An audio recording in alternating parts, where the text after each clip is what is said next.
This is Optimal Living Daily, episode 1666, the ABCs of Mindful Living, Authenticity, Balance, and Compassion, and Mindful Teaching, both by Ira Israel of iraisrael.com.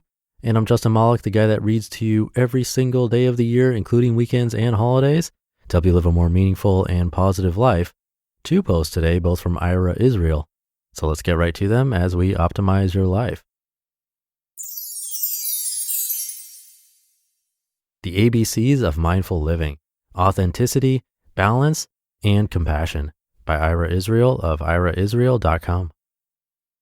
To help people understand what it means to live mindfully, I've broken it down to ABCs. A, authenticity. The definition of authenticity is elusive. Provocatively and paradoxically, I was taught that people can only be authentic when decrying their own inauthenticities. Thus, one cannot authentically say, I authentically love you. But one can say, I was inauthentic, passive and aggressive when I told you to go to the movies alone. I apologize. The reason that authenticity is so difficult to define is that language itself is a cage, according to Wittgenstein, that we are all trapped in, particularly if you only speak one language and or do not possess an expansive vocabulary.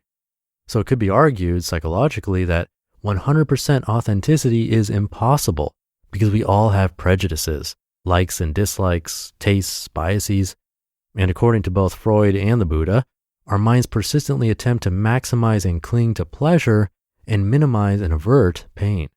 So experiencing phenomena in the present moment with as little biases, prejudices, and expectations as possible, plus taking responsibility for previous inauthenticities, would be a good start at defining authenticity. However, I also believe that authenticity implies a certain honesty and awareness, a certain mindfulness, a raised consciousness and ability to observe thoughts, feelings, and actions, as well as the reactions they evoke in others, so that one can readily sense when one is out of integrity with oneself or attunement or alignment with others. B, balance. Robert Reich in Supercapitalism reports that most Americans do not use the meager 1 or 2 weeks of vacation time they are allowed for fear of losing their jobs. With the exception of Tim Ferriss and people who subscribe to his 4-hour work week, most Americans get their personal identity and senses of self and purpose through their jobs. Thus, they feel as if the more hours they dedicate per week to work entitles them to bragging rights, as if any sane person ever worked really hard or was crazy busy on his or her tombstone. The word slacker is highly pejorative in our culture.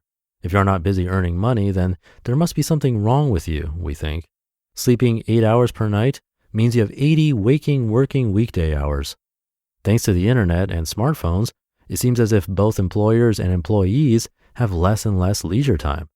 Americans do not appear to be preternaturally primed for moderation or balance, e.g. alcohol, caffeine, sugar, nicotine, narcotics. We enjoy extremes. We seek peak experiences. And we also seek peak distractions, such as video games and binge watching the latest Netflix series. Orphan Black and The Honorable Woman are like for the eyes. Cultivating a balanced life with a proper amount of healthy food, restful sleep, a modicum of physical exercise, a dollop of cultural experiences, and a few trustworthy heartfelt connections with close friends and family members is the best way to keep at the high end of one's happiness range. Extremes do not bode well for long-term happiness because they excessively stress and tax the nervous system and cause the physical body to overheat and various parts to wear out. The second rule of mindful living is to strive for balance, moderation, and harmony.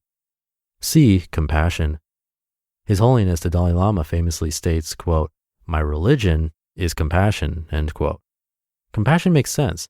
If you believe in past lives, then compassion makes sense because whomever you are having a negative or challenging interaction with could have been your mother or daughter in a past life. If you do not believe in reincarnation, then compassion makes sense because we all strive to be treated compassionately, so we need to be the change we want to see in the world. Do unto others as you would have them do unto you is logical, right?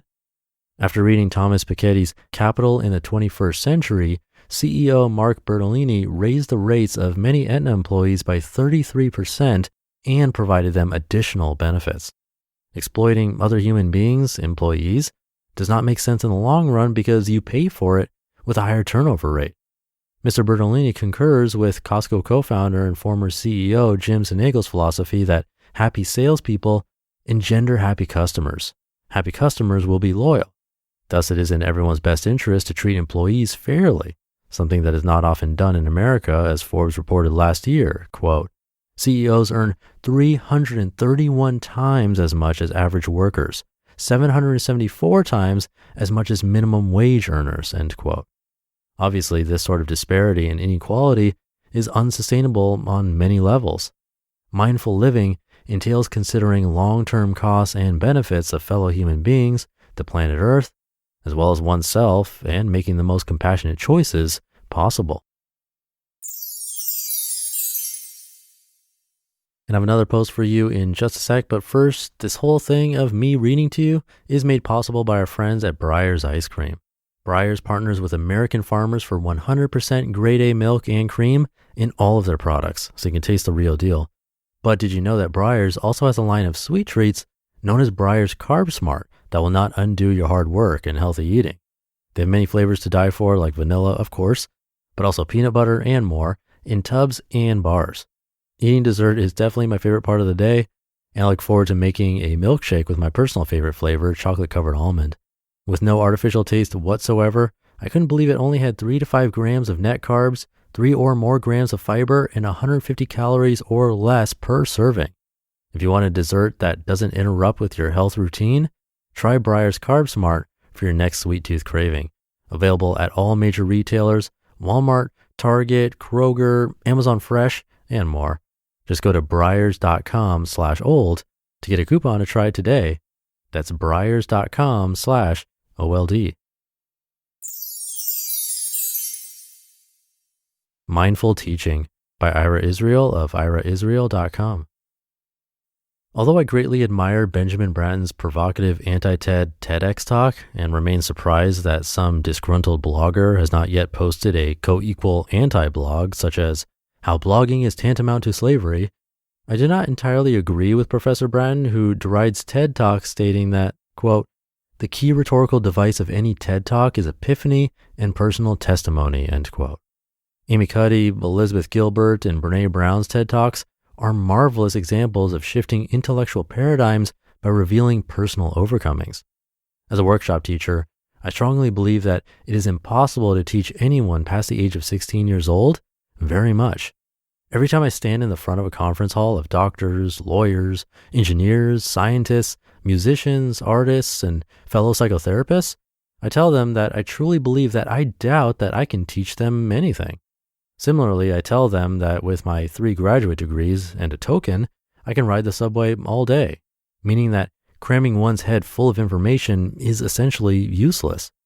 What any teacher hopes for in a student is transformation, leading someone unsuspectingly towards an aha moment, a fresh way of seeing things. And you cannot directly teach this or engender it through providing information alone.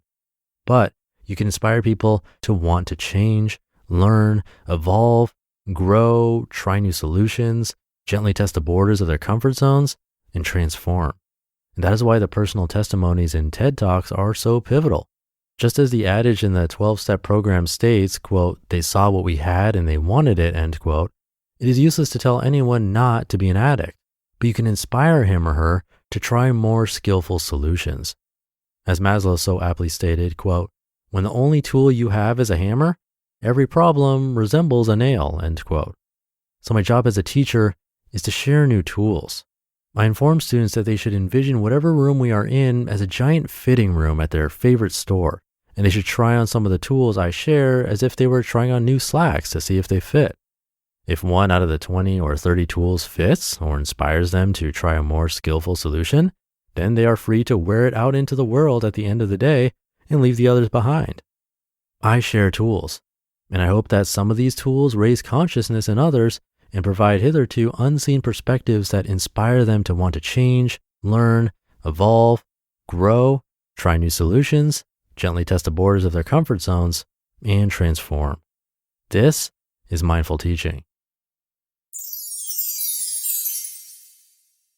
You just listened to the post titled The ABCs of Mindful Living, Authenticity, Balance, and Compassion, and Mindful Teaching both by Ira Israel of iraisrael.com.